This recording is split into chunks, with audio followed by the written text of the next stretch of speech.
Live from downtown Detroit, Local 4 News at 6 starts now. Vice President Kamala Harris pays a visit to Detroit to show support for Michigan Democrats. The vice president spent the day talking about voting and semiconductor chip shortage hitting our automakers. Her visit comes as midterms now less than a month away. Jacqueline Francis was there and joins us now live with more on how it went. Jacqueline? Sandra, there's no denying that a big part of the vice president's visit was to help campaign for Governor Gretchen Whitmer and other Democrats on the ticket. But she also used the trip to help spotlight the manufacturing happening right here in Detroit and remind young voters what's at stake this election day.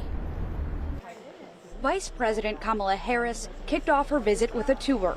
Side by side with Governor Gretchen Whitmer, the pair got an up-close look at the Focus Hope Manufacturing and Training Center. So you're also training folks on how to program the robot out there? It's where workers are trained to manufacture innovative technology, like the ever-in-demand semiconductor chips needed for our cars, phones, and appliances.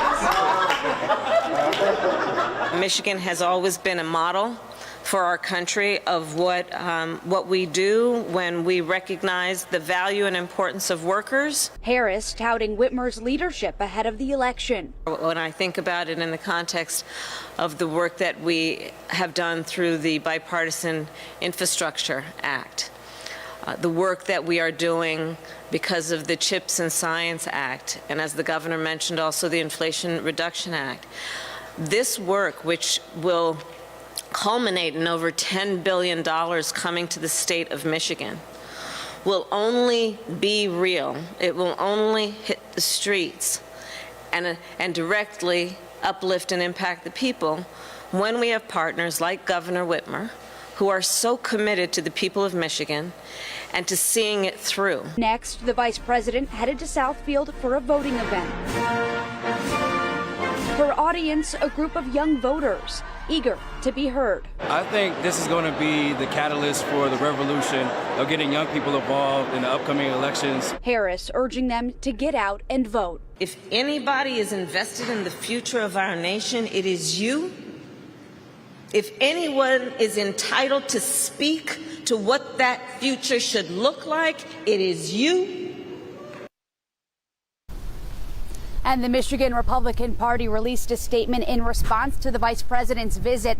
It reads in part, "We welcome Vice President Harris to Michigan, who along with Garland Gilchrist is hosting a political event at a school using educational resources to promote this blatant electioneering.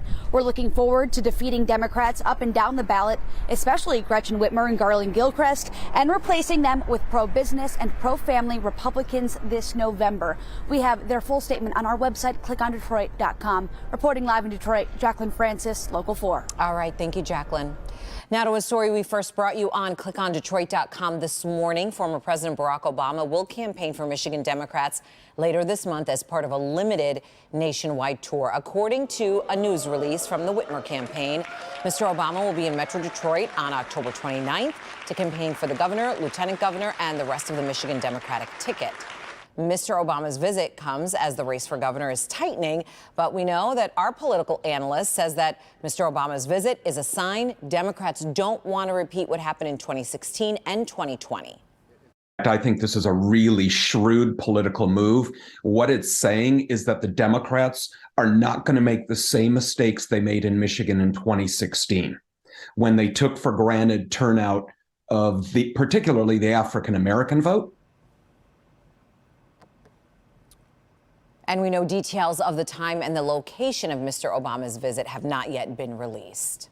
All right, time now for a check of the weather and a sunny Saturday today, but all good things must come to an end. Brian joins us now with a look at the possible chance of the first snow for Metro Detroit. I can't even believe we're talking about this, Brian. Same here, Sandra. Personally, I think it's a little too early, but keep in mind we are well into October at this point, but fret you not. It's not going to accumulate. It's just going to be a few flakes mixed in with some of those rain showers. Tonight, though, tower cam from Windsor looking across the river, holding on to a little bit of that cloud cover, although we have had a decent amount of sunshine. It has been a chilly and windy day across the the region. 52 right now here in Detroit, 51 over in Howell, 50 right now working over into Pontiac, and 51 over in Adrian. These wind speeds have been top of mind for everyone today. We've had sustained winds of up to at least 20 miles an hour. At 6 o'clock tonight, most everyone 10 to 15, 17 miles an hour out of the west over at Metro Airport. So we'll keep those breezy winds into the forecast tonight and into the end of the weekend on Sunday. Cloud cover confining itself to the northern portions of the state this evening. I think we will keep a little bit of high cloud cover around, but we are dry as we go through the rest of the evening and into the overnight hours tonight as we drop into the 40s by the time we get to midnight tonight. We'll talk more about those snowflakes in the forecast and a warming trend by the end of next week. Your full forewarned forecast coming up in just a few minutes. Sandra. All right, thank you, Brian. Now to a Local 4 News update. The body found on I-94 yesterday morning in St. Clair Shores has now been identified as a 17-year-old girl. State police tell us that her body was found on the freeway near 9 Mile Road. This was Friday during the morning rush. She was found with a gunshot wound to the head. Investigators say they're not sure at this point if she died at the scene or if she actually died somewhere else. Police say her family has been notified, and right now their investigation continues. Now to a Help Me Hank recall alert tonight. Abbott Labs says it's recalling certain lots of its ready-to-feed baby formula. The company announced Friday certain lots of its 2 fluid-ounce bottles of liquid formula may not have sealed completely, resulting in those bottles getting spoiled. The recalled formula was made in Columbus, Ohio, not in Sturgis, Michigan, where the recall back in February came from. Abbott says the spoiled formula could cause stomach problems if children do drink it. The affected lot numbers can be found on our website on clickondetroit.com.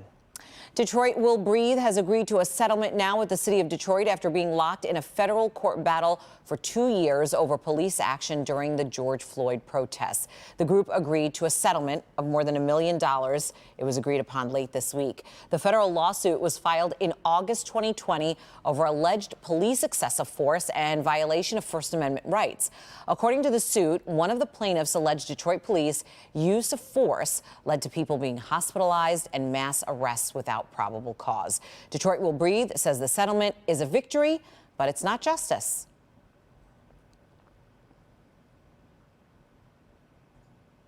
And we should point out that we did ask the city for a comment on the settlement, but we were told there is no statement at this time.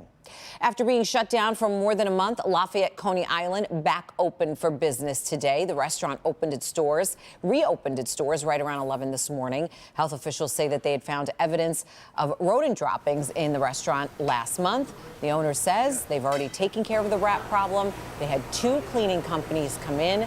Detroit's chief public health officer told us that the restaurant passed all health inspections, which were required to reopen.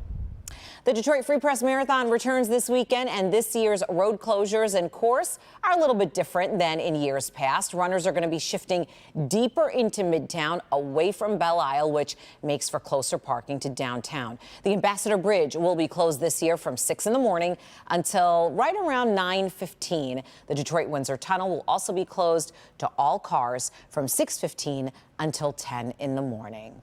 So much more to come right here on Local 4 News at 6. Here's Megan Woods. It's day 2 of Motor City Comic-Con, and we're showing you why this event holds a very special place in so many hearts.